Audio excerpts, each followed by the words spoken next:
menyangkut energi angin ya, energi angin, energi air, matahari enggak, ombak, pasang surut, ya antara itu ya. Jadi Ya, Pak. yang paling dominan yang kita bisa manfaatkan itu air, angin, ombak, pasang surut, terus aliran air yang ada di kali biasanya yang tidak terlalu kencang ya. Jadi ya itu yang kita fokus ya. Jadi bukan kita untuk yang teoritis ya. Kita ini engineering, jadi lebih kepada applied ya prinsipnya itu. Oh gitu. Ada sampai Ya, desain memang, Pak. Sorry kenapa? Pak. Ada sampai ke desain nanti generator lagi dong Pak. Ya kita desain generator ya, Oke. tapi masih dalam tanda kutip masih ada pengembangan lanjut misalnya dari pabrikan, apakah ini sesuai dengan situasi atau enggak. Ya, tapi memang kita usahakan maksimal di masalah keteknikannya. Untuk anggaran kita tidak bahas ya, berapa biayanya tidak terlalu fokus, itu mungkin itu tidak menjadi baik, kita tidak menjadi kurang karena ada bagian yang tersendiri menghitung budget ya. Iya Pak. Kita lebih ke fokus menghitung teknisnya aja. Kalau terlalu konsen di anggaran nanti larinya ke teknik industri, jadi manajemen jadinya kita enggak. Kira-kira begitu. Oh. Jadi beberapa energi terbarukan tadi itu angin, air, ombak, pasang surut ya. Ada 4 yang hot topic. Kita membahasnya di situ, dan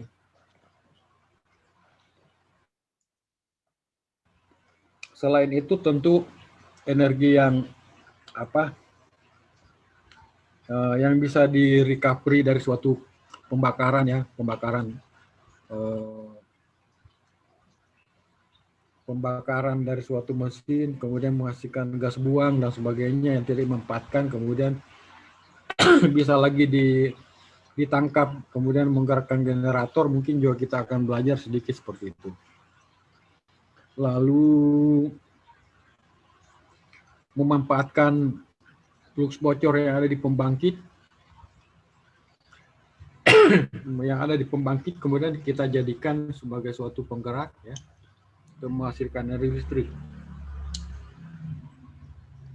Nah, itu juga akan dibahas kira-kira sampai di mana dia punya batas kewajaran ya, bukan kewajaran ya, seberapa kemungkinan bisa di-apply itu ya. Jadi memang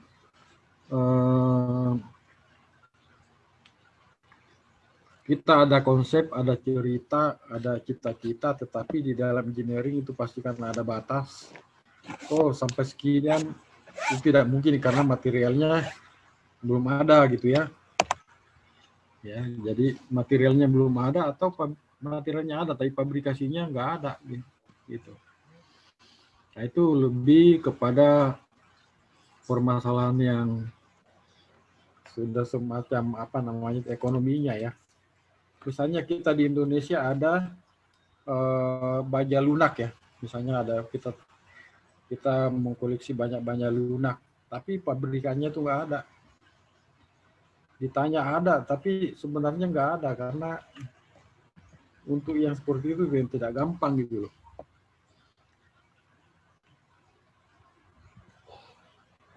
Pengalaman saya, kalau pabrik mesin listrik ini kaitannya dengan energi terbarukan ya yang susah ya. Saya dulu hampir 3 tahun baru rampung suatu desain yang masih sederhana sekali ya. Boleh dibilang ya simpel banget. Hampir 3 tahun baru rampung. Sedangkan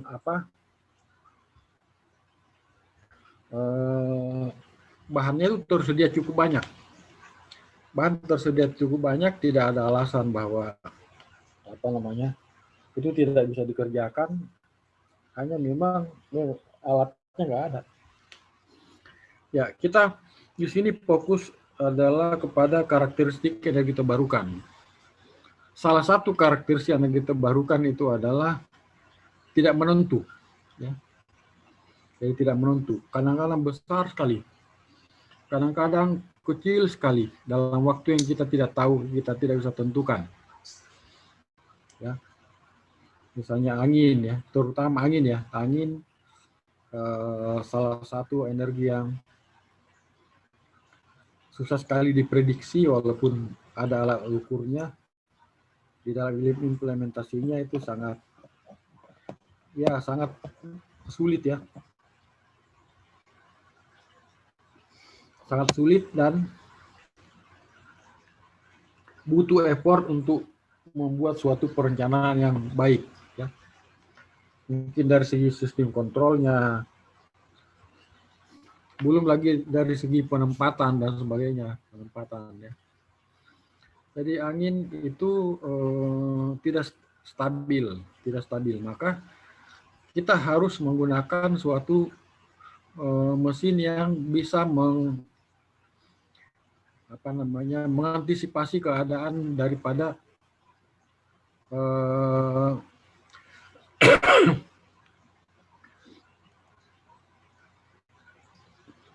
daripada keadaan angin itu. Jadi kalau anginnya itu kadang di dalam sehari misalnya cuma kecepatan 4 meter, sedangkan desain mesin cuma bisa menghasilkan kalau 6 meter ya, berarti dari dalam tempo tersebut tidak ada hasilnya gitu.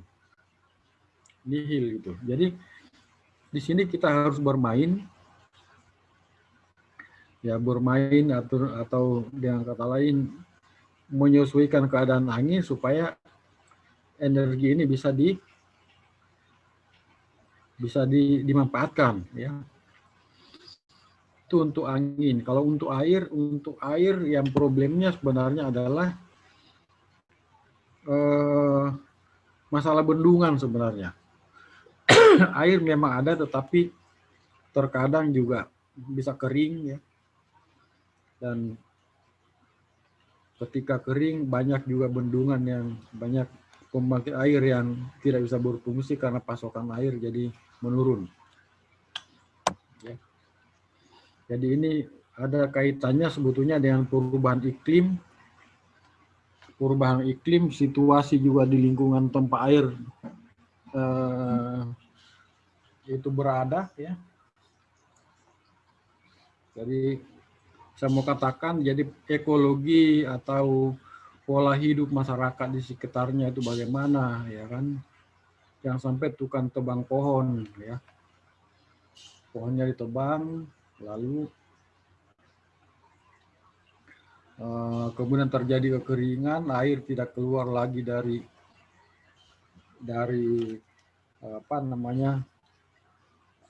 tanah ya, resapan air berkurang, malah pada saat hujan banjir nggak kira-kira, lalu keluar menjadi bencana, bukannya tertampung di dalam tanah untuk kemudian digunakan pada saat dibutuhkan. Enggak. Nah, itu kerumitan dari energi air ya. Itu yang kedua. Ya, energi ombak. Ombak juga mirip-mirip dengan angin. Dan memang dia sepupu sebenarnya, cuma kalau angin dia gas, kalau air itu kan benda cair ya. Terjadinya ombak kan tiupan angin.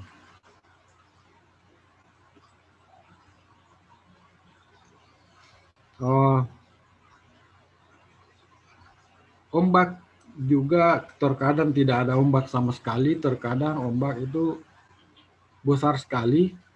Jadi ukuran tinggi dan rendahnya itu tidak bisa diprediksi, tingginya 5, nanti turunnya min 5 atau dan lainnya misalnya 3 atau min 3, tidak demikian kalau ombak. Hanya yang kita tahu bahwa ada kalanya memang cenderung ke atas dan ke bawah ya. Cuma di dalam teori disederhanakan tingginya misalnya 6, tinggi banget ya, atau 3 atau berapa, turunnya itu sebetulnya disederhanakan. Di dalam implementasinya di lautan tidak pernah sama betul ketinggian ombak dan penurunan daripada puncak gelombang, karena dia begitu naik kemudian turun itu pecah dan cenderung berpindah tempat ya. Jadi ombak itu berpindah tempat sebenarnya. Naik ya, pada waktu turun tidak lagi seperti waktu naik karena dia pindah tempat, kayak rebah gitu. Ya beda misalnya kalau kita memompa ban, karena kita situasinya di dalam ruang yang tertutup, kencangnya ban dan kendornya bagaimana tekanan pompa. Tapi kalau di ombak tidak demikian. Ditiup angin yang kecepatan sekian, maka air akan naik sekian meter. Bukan berarti kalau sekian meter naiknya turunnya sekian meter, enggak. Bisa juga mungkin lebih kedalamannya lebih tinggi, lebih besar, atau sebaliknya. Itu kalau ombak. Dan untuk ombak ada 2 macam tipe mesin yang digunakan di situ. Ada yang masih menggunakan tipe mesin yang konvensional, yang rotari. Terus, tapi sekarang banyak juga yang menggunakan mesin translasi atau mesin linear. Ya, masing-masing ada tingkat kerumitannya. Masing-masing ada kerumitannya dan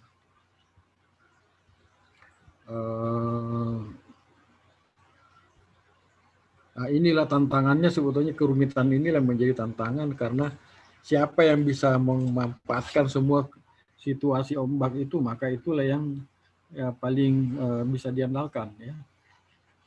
Ya mungkin sama seperti angin, kalau angin itu kecepatan 4 tidak umum digunakan untuk pembangkit, maka kalau kita bisa membuat suatu pembangkit di mana dia bisa beroperasi pada kecepatan 3 meter, maka itu sesuatu yang membanggakan. Ya. Yang terjadi selama ini adalah kita memesan memesan mesin-mesin dari luar, ya, dari luar negeri, lalu mesinnya itu tidak sesuai dengan kondisi angin setempat. Jadi keluaran daripada pembangkit angin kita itu sangat rendah, efisiensinya sangat rendah. Sangat-sangat rendah. Saya mengamati di lingkungan, katakanlah di Kementerian Energi ya, dan Sumber Daya Mineral.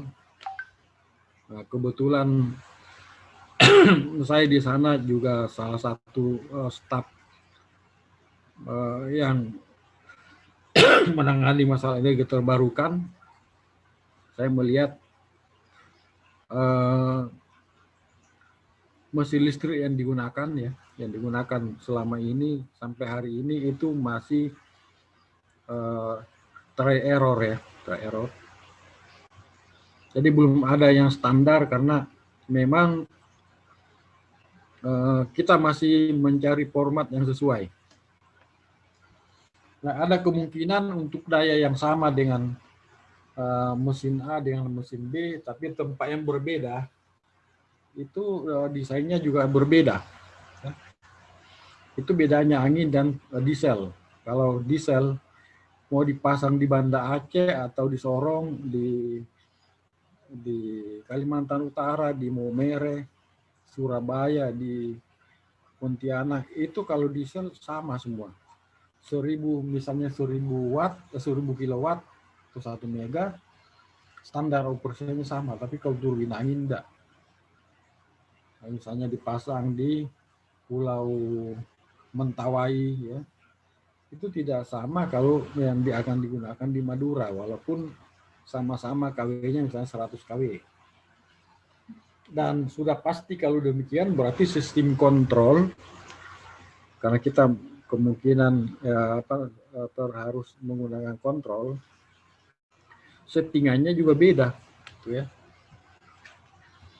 Lalu semuanya akan banyak perbedaan walaupun dalam kerangka umum dianggap sama-sama mutar, sama-sama masukan, tapi kemungkinan ada jenis mesin begini yang cocok di sana, ada yang mesin begitu cocok di sini.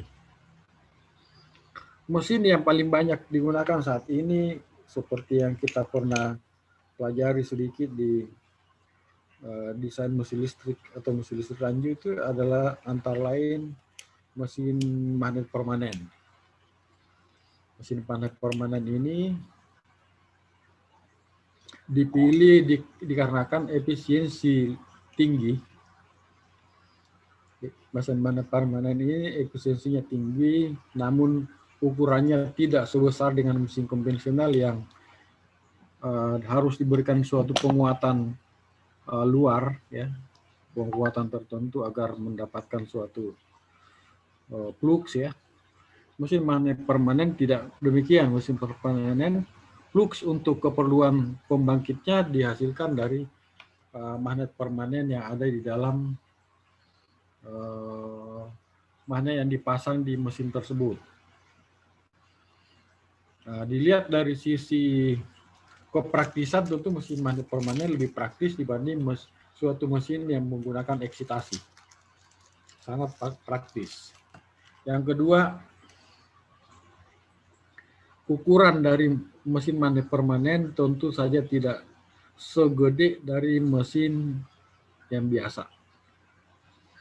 Namun dayanya bisa lebih besar atau sama. Kemudian dari segi tonase atau berat timbangan, ya, tentu saja mesin magnet permanen menjadi lebih mudah, lebih ringan karena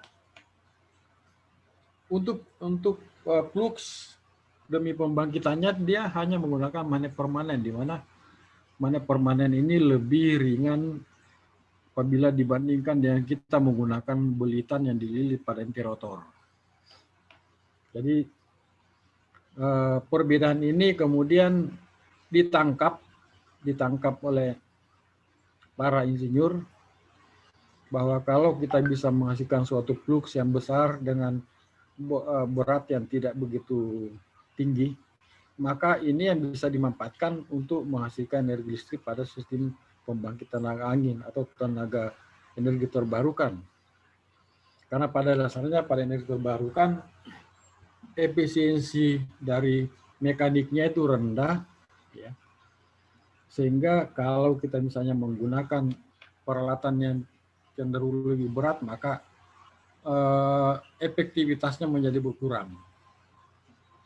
Memang angin tidak terbatas kapasitasnya, tetapi posisinya itu tidak sama rata seluruh dunia.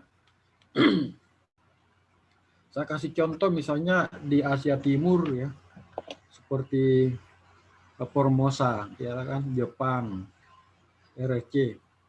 Kecepatan anginnya itu tinggi, di atas rata-rata di atas 10 meter per detik. Nah, kalau yang keadaan angin seperti ini tidak perlu repot-repot mendesain generator yang energi, yang langsung aja pasang yang biasa, gampang, nggak akan keteteran. Saya ulang, karena kecepatan anginnya sudah gede, dia mau bikin pembangkit tenaga angin itu gampang, mau yang berapa aja bisa. Ya. Kalau di negara kita kecepatan anginnya kan di bawah 5 meter per detik. Sehingga untuk dapat diaplikasikan ke sistem tersebut, maka kita harus benar-benar mendesain dari nol, ya. Untuk membangkitkan listrik pada kecepatan yang rendah 4 meter per detik atau lebih kecil, kita tidak dapat memesan mesin begitu aja dari luar negeri, nggak bisa. Beda kalau yang sudah settle, ya. Kalau di suatu daerah berapa kecepatannya? 12, paling minim 12. bisa 15, 16. Yang begitu gampang ya. Banyak di pasaran mesin yang bisa mengantisipasi kondisi begitu sehingga menghasilkan listrik. Ya. Jadi kira-kira itu semacam bukan problem tapi tantangan ya, tantangan. Kita mau masang pembangkit listrik tenaga ombak itu di mana gitu. Karena seperti saya katakan tadi, keberadaan mereka ini tidak merata ya. Jangankan di negara yang berbeda, suatu negara aja kecepatan angin dan lain sebagainya itu berbeda-beda ya, berbeda-beda kecepatan angin berarti mesinnya harus berbeda-beda. Nah di kita enggak, disangkanya kecepatan angin sama semua, jadi pesan mesinnya cuma satu macam maksudnya. Oh di sana sekitar 1 mega ya, pesannya sesuai 1 mega, tapi 1 mega itu berlaku tanpa A, kita pasang di B, maka apa hasilnya? Ya tidak bisa menghasilkan listrik. Saya pernah survei di suatu pembangkit tenaga angin di suatu daerah tingkat 2 di suatu kabupaten X, katakanlah gitu. PLTB atau pembangkit listrik tenaga baju atau tenaga angin itu sudah demikian lama dipasang, baling-balingnya berputar ya, baling-baling berputar, tapi tidak pernah keluar stromnya. Stromnya itu artinya ampere atau arus listrik, tidak pernah keluar. Tapi kecepatan anginnya itu lumayan ya, bisa juga sampai 10 meter per detik di daerah itu.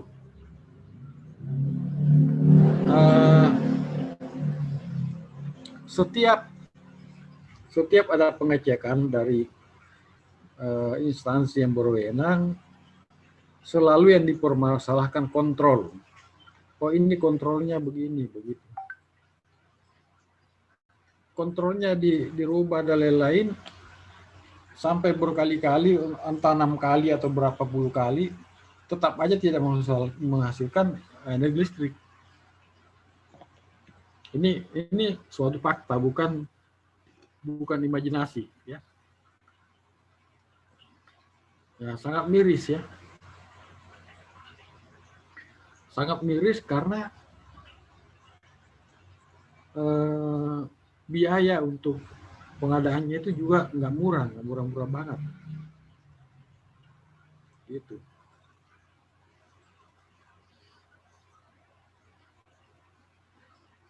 Nggak murah banget. Terus belum lagi perizinannya juga tidak mudah ya. Sebelum pengadaan daripada barang itu, perizinannya ke daerah, ke pusat, Pemda dan sebagainya itu tidak mudah gitu.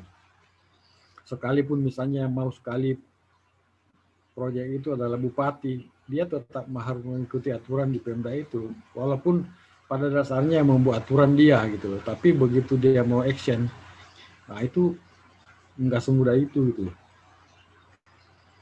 Jadi kembali ke tadi masalah pembangkit tenaga angin yang berkali-kali diganti sistem kontrolnya nanti, tetapi tidak menghasilkan apa-apa, itu sudah bisa dipastikan bahwa kesalahannya ada pada desain mesinnya. Ya.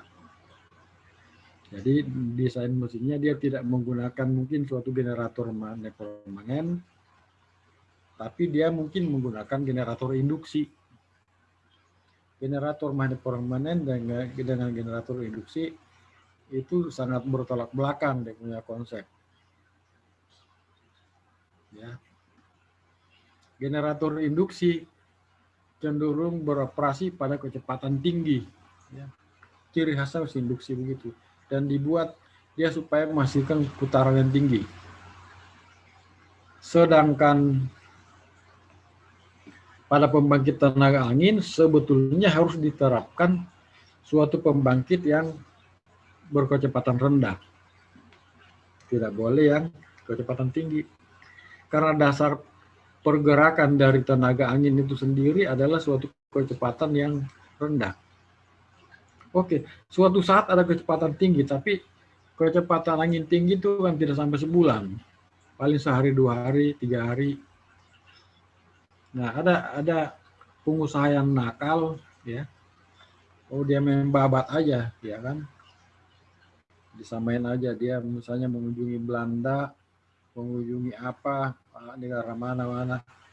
Dia pikir dengan melihat begitu langsung bisa dia meniru membeli dari ini, ya belum tentu bisa berhasil.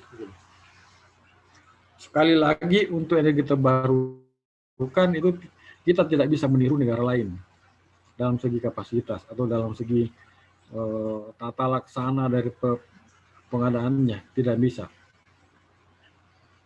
Harus disesuaikan segmennya, ya, segmen penempatannya. Apa namanya? Sangat strict. Kalau energi terbarukan itu sangat strict. Sangat strict, sangat ketat, ya. Tidak seperti kalau kita beli kaos kaki, ya. Kita semua di kelas ini coba-coba kaos kaki nomornya berbeda, nomor kaki kita 42, 44, 43, 40, masuk semua di kaki. Dan misalnya mau dipakai untuk waktu terbatas masih oke. Kalau membangkit tenaga angin tidak demikian, dia pas di suatu domain yang dia tidak bisa masukin, dia benar-benar ya stop di situ, stop. Tidak akan ada tawar-menawar apapun yang kita lakukan terhadap kontrolnya. Kalau dinamonya atau generatornya memble, itu semuanya akan habis. Jadi kuncinya di energi terbarukan itu adalah desain generator yang akan menghasilkan listrik. Baik itu angin, baik itu air, pasang surut, ombak, dan lain sebagainya yang merupakan suatu bagian dari sistem, ya, itu harus bercirikan suatu yang efektif dalam hal ini ukurannya tidak terlalu besar, kecepatannya tidak usah terlalu tinggi, ya kan? Biasa juga diminta perawatannya juga harus minim, ya. Jadi memang generator magnet permanen perawatannya minim, ya. Tidak seperti generator lain sedikit-sedikit ada trouble. Ya, ini bukan tidak mungkin ada tidak trouble, ada juga, tapi sangat minim dibanding dengan yang lain. Ya, kira-kira begitu. Untuk tenaga angin kita pakai yang lalu kita belajar mesin magnet permanen yang berputar, ya, yang berputar, tapi selama ini kita mempelajarinya yang inner rotor. Nah, di kuliah ini nanti saya akan ajarkan yang outer rotor. Jadi kita tambah inner rotor, outer rotor, atau generator lain, misalnya generator reluktansi, generator induksi. Nanti kalian di sini di kelas ini bisa membagi, ya, membagi apa namanya, atau bukan membagi, ya, harus menyesuaikan kondisi apakah mesin tersebut bisa digunakan atau enggak. Ya. Pengalaman saya yang paling efektif bisa digunakan pembangkit tenaga air itu adalah angin adalah generator yang inner rotor. Itu dia gampang di setel performansinya, ya. Terus kokoh, ya, kokoh juga tidak berat. Jadi kalau misalnya diangkut ke gunung, puncak gunung atau lepas pantai, itu tidak terlalu problem bagi alat pengangkutan, karena ini juga sesuatu yang sangat riskan apabila misalnya kita mengangkut pembangkit berkapasitas 5 mega atau berapa, tapi masalahnya terlalu berat bendanya dan terlalu berat, ya, besar dan berat, nah itu juga problem. Nah, biaya instalasinya berapa ya dan sebagainya. Jadi biaya instalasinya kadang-kadang lumayan berat ya, lumayan berat instalasinya. So, kalau permulaan itu apa aja diduitin ya. Ibaratnya buang rumput pun di situ ini sekian dolar ya. Pas sebetulnya ketika sudah jadi pembangkit, rumput itu tetap aja hidup di situ, tapi ya dibiarin aja, ngapain ngurus rumput kecil. Tapi pada saat awal bukan main investasinya, beratnya. Ya itu tantangannya.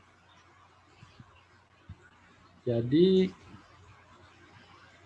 ini kita harus lebih banyak berbicara masalah kehidupan ya.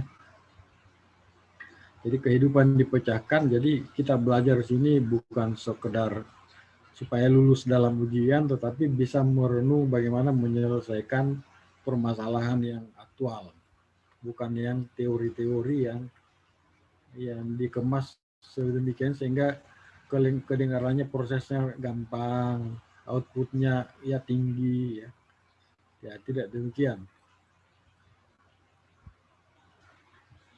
Jadi juga di generator untuk magnet untuk energi terbarukan itu tidak bisa diklaim bahwa generator ini nomor 1, ini nomor 2, yang lain tidak bagus. Semuanya ada chance atau kemungkinan untuk diaplikasi di energi terbarukan. Hanya karena kita belum tahu aja, dientapin aja ya. Kita ngikut teman, pakai generator apa lu? Oh saya generator ini, oh iya saya juga, hanya murah gitu, padahal sebetulnya nggak cocok. Nah, kita jangan terjebak dengan prinsip-prinsip begini, ya sehingga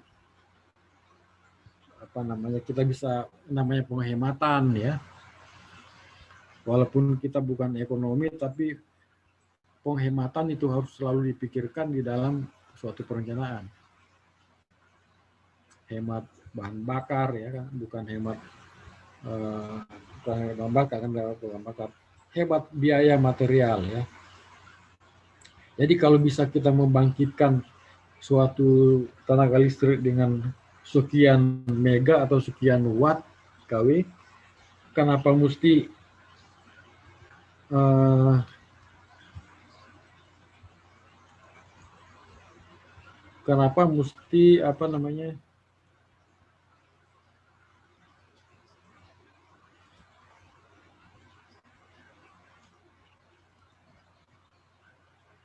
Halo, suara saya masih kedengaran? Masih Pak, masih. Tinggal 5 menit lagi. Halo? Putus. Masih Pak. Kedengaran nggak? Masih Pak, masih Pak. Kedengaran ya? Ya, masih 5 menit lagi Pak, putus, sambung lagi nanti di link sama. Oke. Ini direkam kan? Ada Pak, ada. Direkam? Ada Pak, ada. Oke. Rekamannya nanti tolong dikirim ke saya ya. Siap. Ya, oke. Ya itu tadi mungkin minggu depan baru kita bicara pembagian dari generator yang akan dipakai pada turbin angin dan turbin air dan lain-lain. Kalau di dalam pelajaran advance mesin itu masih umum ya, kita belum bicara sebetulnya bagaimana pengganjalnya ini supaya gampang dipelintir ya. Jadi generator kita kadang-kadang bicara yang ideal sekali. Ini begini, kalau berputar sekian. Pertanyaannya adalah itu bearingnya bagaimana? Ya? Nah itu nanti di dalam energi terbarukan ini kemungkinan kita akan mengarah ke sana. Sistem bearingnya bagaimana? Ya. Sistem berinya bagaimana sehingga dengan tiupan angin yang sekecil mungkin dia bisa menggerakkan suatu benda yang relatif berat. Ya. Kelihatannya tidak masuk akal, tetapi ini yang harus kita pikirkan bagaimana caranya. Ya, tidak masuk akal. Sangat tidak masuk akal. Suatu barang yang kecil tapi digadang-gadang harus menggerakkan benda yang berat. Nah, itu. Nah, mungkin pernah dengar saya punya statement, kalau ada suatu paku yang menancap di papan atau di pohon, tembok, ya, kita tidak pernah mencabut itu dengan kuku atau tangan. Ketika kita pakai tang dan lain-lain yang bisa mencongkel, ya, maka dengan tenaga yang sama paku bisa tercabut. Nah, prinsip ini dipakai di dalam konsep konversi energi dari keadaan yang serba lemah menjadi menggerakkan, memastikan sesuatu yang kuat atau besar. Pada masa dulu konsep ini belum diterapkan. Ya. Orang tidak memikirkan sampai ke sana. Adapun yang memikirkan sampai ke sana masih terbatas. Jadi prinsipnya begini, kalau kita menggunakan suatu generator kapasitasnya 100 kilowatt, ya kan? Kalau kita bertanya ke orang awam, kira-kira atau orang kontraktor, yang orang-orang kira-kira kalau saya menggunakan prime mover atau penggerak mula untuk menggerakkan generator tersebut sebesar 100 kW bisa nggak ya? Sudah pasti dijawab tidak bisa, harus lebih besar dari generator yang digerakkannya. Betul tidak ini? Halil, betul nggak ini? Sarwono, Diki,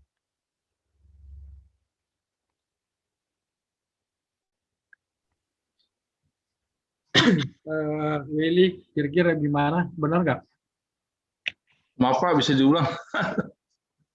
Apa?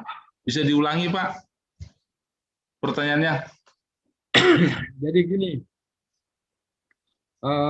ada suatu pembangkit listrik itu 100 kW, ya.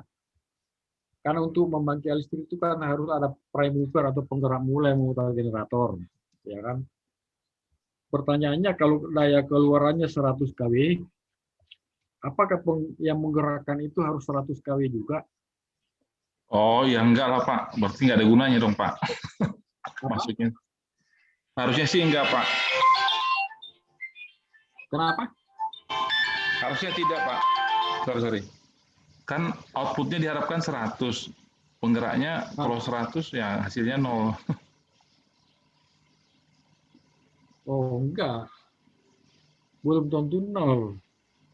Tergantung teknik menggerakkan kita bagaimana. Oh. Iya. Kalau zaman dulu